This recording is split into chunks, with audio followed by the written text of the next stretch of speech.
se terem deslocado até aqui a esta belíssima livraria para este lançamento. Obrigado aos proprietários da livraria pela acolhida que nos deram, né? Obrigado em particular ao Rui Zinck, né? Que eu me lembrei, já nem sei porquê, né? Convidar para apresentar este livro, mas essas coisas acontecem assim mesmo, né? Os deuses de vez em quando conspiram a nosso favor, né? Muito obrigado, portanto, pela gentileza de ter arranjado tempo para se juntar aqui a nós e apresentar este livro. O que um poeta tem para dizer são apenas os poemas que ele escreve, né? Cada um que quiser a gentileza de adquirir o seu exemplar, afinal os poetas têm contas a pagar, fará a sua leitura do livro, de cada um dos poemas, etc. A partir do instante que os livros são feitos, são publicados, eles já não pertencem mais aos seus autores, mas sim a quem os lê, né? Portanto, eu não vou alongar aqui em grandes discursos, vou apenas, se tiverem um pouquinho de paciência mais, ler alguns dos poemas. Um deles, este último, já me dispenso de fazê-lo, porque o Rui Zinck já o fez de melhor do que eu certamente o faria. Eu, quando vinha para aqui, pensei em fazer assim uma espécie de produção dos poemas que eu ia ler, pô-los numa sequência lógica e tal, mas isso tudo já nem eu sei como é que eu tinha pensado. Portanto, eu vou ler os poemas à medida que eles estão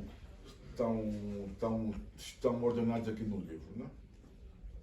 E o primeiro é justamente esse que o Rui mencionou, sobre a poetisa Issa Hilal, da necessidade da poesia. A poetisa Issa Hilal escreve poemas necessários. Ela escreve contra o medo e as cavernas assustadoras da intolerância. Os poemas de Issa Hilal são perigosos. Desprovidos da casca esplendorosa que tornam inúteis as palavras, apetece mastigá-los com fúria para satisfazerem certa fome inexplicável e reiterada que há milénios alimenta a humanidade sem saciá-la jamais. Toda a poesia, aparentemente simples e desesperada, é radical e necessária.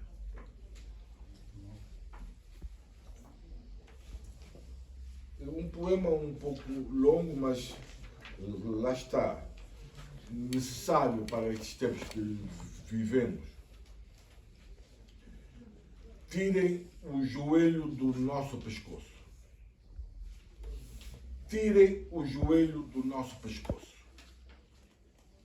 Levamos milénios a aqui chegar, desde que nos erguemos um dia qualquer numa remota floresta do sudeste de África e decidimos povoar toda a terra. Tirem o joelho do nosso pescoço. Construímos as primeiras civilizações, inventamos a escrita, a burocracia, a medicina, a matemática, a arquitetura, a construção, a irrigação, a investigação científica. Tirem o joelho do nosso pescoço. Acolhemos com o calor dos nossos corações os que chegaram cheios de escorbuto e de feridas. Dividimos com eles as nossas fogueiras. Absorvemos as suas línguas e as suas crenças. Fizemos de alguns deles, os que o quiseram, nossos filhos bem-amados. Tirem o joelho do nosso pescoço.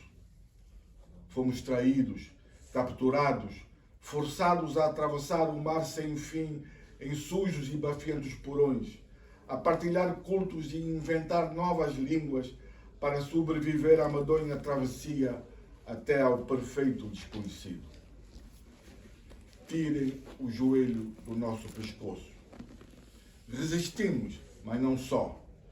Ensinamos aos nossos pretensos senhores como fazer florescer na terra úbere novos e espantosos frutos, como extrair das suas escuras profundezas o brilho do ouro e dos diamantes, e com eles partilhamos, sem egoísmo, a nossa técnica milenar de forjar o ferro e o cobre. Tirem o joelho do nosso pescoço. Libertamo-nos das grilhetas que julgavam eternas. Espalhamos pelos 4 cantos da terra a nossa música, as nossas danças, mostrando que os corpos dos homens e das mulheres são muito mais do que simples caixas de ossos e vísceras. Tirem o joelho do nosso pescoço. Levamos o eterno anseio de liberdade a todos os corações. Lutamos em todos os lugares onde era preciso lutar. Unimos-nos a todos aqueles que sabiam que a liberdade não se conquista sem luta. Tirem o joelho do nosso pescoço. Resta-nos concluir a última jornada, fazer a derradeira travessia, derrubar o obstáculo final, destruir uma a uma todas as estruturas com que julgais ilusoriamente apagar-nos da história da humanidade que nós próprios criamos. Tirem o joelho do nosso pescoço.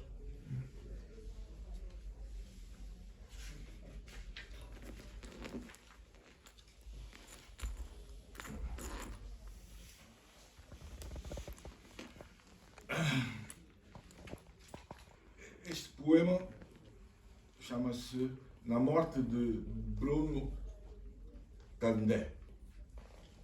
Bruno Candé era ator, mas não sabemos se vivia tranquilo ou inquieto. Por razões poéticas ou prosaicas, não importa. Ele queria saber apenas onde seria a próxima audição.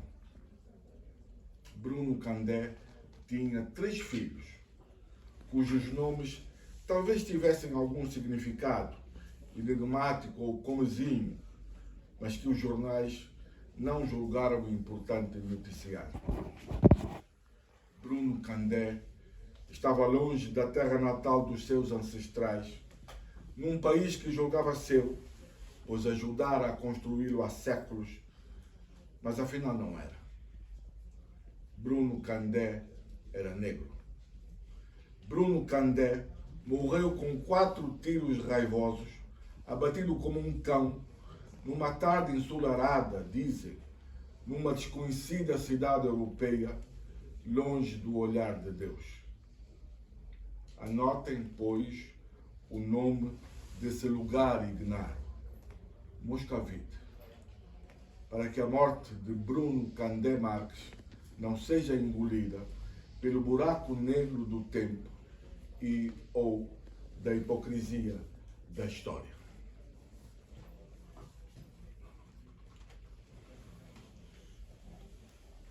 Um poema que eu dedico a um grande amigo, médico, lutou com o meu falecido irmão nas batalhas do sudeste de Angola, mais concretamente no Cuito Conaval, Mavinga, etc. Matadi Manuel. Matadi Daniel. O poema chama-se Onde foi que nós erramos? Onde foi que nós erramos? Nos desmedidos sonhos? Na crença cega em fatos heróis feitos de ilusão e mentira?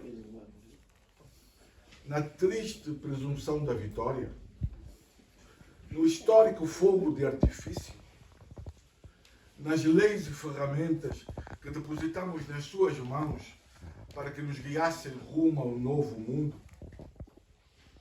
Nas cedências que fizemos em nome de caminhos improváveis que nos foram bloqueados? Nos crimes que cometemos, sobretudo os pequenos, acreditando em redenções únicas e impensáveis? No perdão que lhes oferecemos tantas e tantas vezes, talvez para nos perdoarmos a nós mesmos? No último sacrifício, constantemente repetido, sem nos darmos conta de que o círculo se enredava cada vez mais à volta de si próprio, vedando as últimas escapatórias? Na espessa sombra impassível, caída sobre os nossos olhos como uma desculpa inútil? Não sei, mas a pergunta, monocórdica e feroz, não larga a consciência do poema. Onde foi que nós erramos? Onde foi que nós erramos? Onde foi que nós erramos?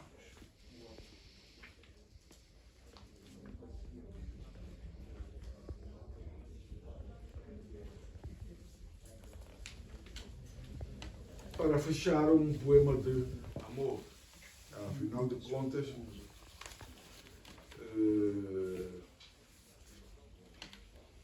só o amor para nos ajudar a vencer os medos e as frustrações.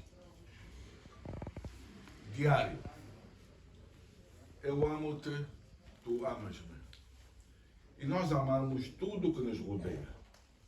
A nossa casa e seus objetos escolhidos por insondáveis razões, a rua e seus paralelepípedos, seus homens e mulheres e olhos cegos, mas ao mesmo tempo tão perspicazes, suas buzinas, seus dejetos de cão abandonados como uma armadilha esquecida, seu sol esquivando-se dos espigões de cimento e vidro, sua lua melancólica quando voltamos à noite e os objetos que deixamos há uma eternidade nos recebem com um sorriso, o que nos faz reiterar: eu amo-te, tu amas-me.